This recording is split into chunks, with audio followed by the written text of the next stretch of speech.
अजीर्ण का जो दूसरा टाइप होता है वो होता है विदग्धाजीर्ण। विदग्धाजीर्ण के जो पेशेंट होते हैं उनकी कंप्लेन क्या होती है? जैसे कि वो बोलेंगे, इसका एक मेन क्लासिकल लक्षण ये होता है कि उनको अम्ल उद्गार का आना, यानी कि खट्टी डकारें बार-बार आएँगी। उनके शरीर में दर्द बना हुआ रहेगा, कभी पेट में दर्द होगा, कभी सिर में दर्द होगा या फिर कभी पूरे शरीर में दर्द हो सकता है। इसके अलावा उनको प्यास बहुत लगेगी, उनको बर्निंग सेंसेशन बने हुए रहेंगे, उनको जलन होगी।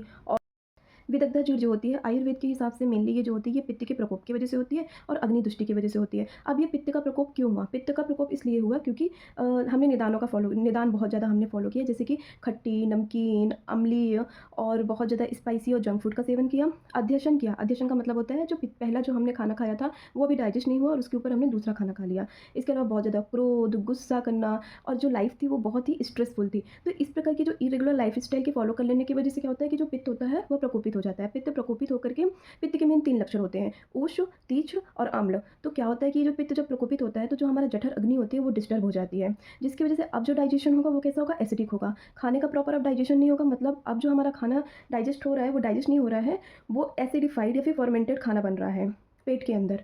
ठीक है? तो अभी क्या करेगा ये जो आम होगा, अब ये जो फर्मेंटेड जो आम होगा यानी कि खाना पूरी तरीके से अंदर जल रहा है, ठीक है? जिसे हम विदग्ध अवस्था कहते हैं। अब ये आम जो होता है ये पित्त के साथ मिलता है और जा करके हमारे जीआई ट्रैक्ट को इफ़ेक्ट करता है। हमारे पूरे मतलब अन्नवाहित स्रोतस को इफ़ेक्ट करता है। फिर सर्कुलेशन के थ्रू ये हमारे शरीर के जगह-जगह पहुँचता है। अगर पेट में पहुँचा तो पेट में दर्द होगा, सिर में पहुँचा तो सिर में दर्द होगा, पूरी बॉडी में घूम रहा है सिस्टमिक सर्कुलेशन के थ्रू तो पूरे बॉडी में पेन होगा।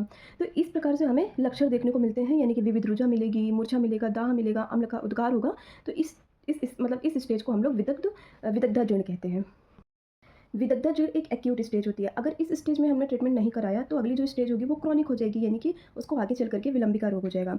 विलंबिका कैसे होगा? विदग्धाजीर्ण में क्या हुआ था कि जो हमारा आम बना था, अगर हम उस आम को समय से शरीर से बाहर नहीं निकालते तो ये आम जो होगा उसका संचय होने लग जाएगा।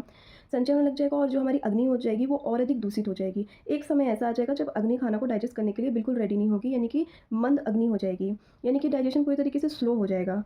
डाइजेशन का पूरी तरीके से स्लो हो जाना ही विलंब, यानी कि डिलेड डाइजेशन होना, इसे ही हम लोग विलंबिका कहते हैं। तो विलंबिका जो होती है वो क्रॉनिक स्टेज होती है। तो अभी तक क्या हो रहा था कि हम एक्यूट स्टेज में थे। अब इस क्रॉनिक स्टेज में क्या होगा कि अब हमारे यहाँ पे तीनों दोष आ जाएंगे। अभी तक सिर्फ पित्त दोष था, अब यहाँ पे कफ और वात भी अपने लक्षण दिखाने लग जाएंगे। वात की वजह से क्या होगा? डाइजेशन पूरी तरीके से इरेगुलर हो जाएगा और कफ की वजह से व्यक्ति के शरीर में हैवीनेस और स्लगिशनेस जैसे लक्षण देखने को मिलने लग जाएंगे। आगे चल के इन तीनों दोषों की वजह से क्या होता है कि जो हमारे चैनल्स होते हैं शरीर के वो पूरे ब्लॉक हो जाएंगे और आम जो होगा वो पूरी तरीके से चिपचिपा देखने को मिलेगा। इसलिए हमें समय से इसमें ट्रीटमेंट करा लेना चाहिए। अब बात आती है विदग्धाजीर्ण में हम लोग क्या चिकित्सा कराते हैं। विदग्धाजीर्ण में हम लोग चिकित्सा वमन कराते हैं। वैसे तो आयुर्वेद में बोला गया है कि जब पित्त डोमिनेंट होता है तो हमें विरेचन कराना चाहिए, लेकिन मैं आपको यहाँ पे क्लियर कर देती हूँ कि हम वमन यहाँ पर क्यों करा रहे हैं। वमन हम इसलिए यहाँ पे करा रहे हैं क्योंकि जो दोष हैं ये यहाँ पे ऊर्ध्व स्थित है, यानी कि अपर पार्ट पर है। और आप देखेंगे लक्षण भी कैसे आ रहे हैं, जैसे कि उसको स्लगिशनेस, हैवीनेस, वॉमिटिंग, नोजिया, अम्ल उद्गार जैसे लक्षण आ रहे हैं। और इसमें क्या है कि ये आमाशय, ये जो व्याधि है ये आमाशय से उत्पन्न हुई है। दूसरी चीज़ वमन जो होता है उसका भी मूल स्थान क्या होता है? आमाशय से, मतलब आमाशय से क्या करता है कि वो दोष को बाहर निकालने का काम करता है। 2 रीज़न ये हुए। इसके अलावा वमन क्या करता है कि ये आम के साथ-साथ पित्त को भी शरीर से बाहर निकालने का काम करता है। वैसे तो हमारे आयुर्वेद में बोला गया है कि जब पित्त डोमिनेंट स्टेज होती है और जब पक्वाशय में दोष होते हैं, तब हम लोग वहाँ पर विरेचन कर्म कराते हैं, ठीक है? और वमन हम तब कराते हैं जब कफ स्टेज होती है और दोष आमाशय में होता है और कफ प्लस नहीं, पित्त प्लस आम जब दोनों, मतलब दोनों हमारे बढ़े हुए होते हैं, तब हम लोग वहाँ पर वमन कर्म कराते हैं।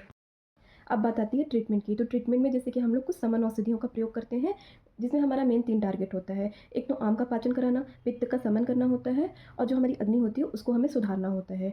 जैसे मान लीजिए मुझे पित्त का समन करना है, तो पित्त के समन करने के लिए जैसे कि हम लोग अभिपत्तिकर चूर्ण का प्रयोग कर सकते हैं। अब अभिपत्तिकर चूर्ण क्या करती है? ये अच्छा पित्त शामक भी होता है, साथ में ये माइल्ड विरेचक भी होता है, मतलब हमारी बॉडी को भी डिटॉक्स करने का काम करेगा। दूसरा, हम यहाँ पर भूनिम्बादी कषाय का प्रयोग कर सकते हैं। भूनिम्बादी कषाय जो होती है ये भी पित्त का समन करती है। ये इसमें तिक्त द्रव्य पाए जाते हैं, पित्त का समन करती है। इसका हमारे लीवर और डाइजेशन को भी ये इम्प्रूव करने का काम करती है।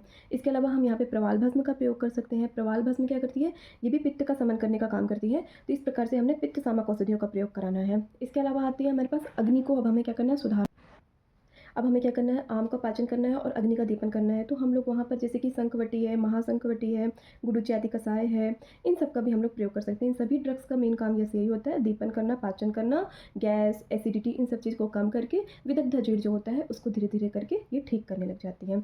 और अच्छा एक डाइट और एक अच्छा लाइफ़स्टाइल फ़ॉलो करके भी हम इस स्टेज को मतलब दूर कर सकते हैं।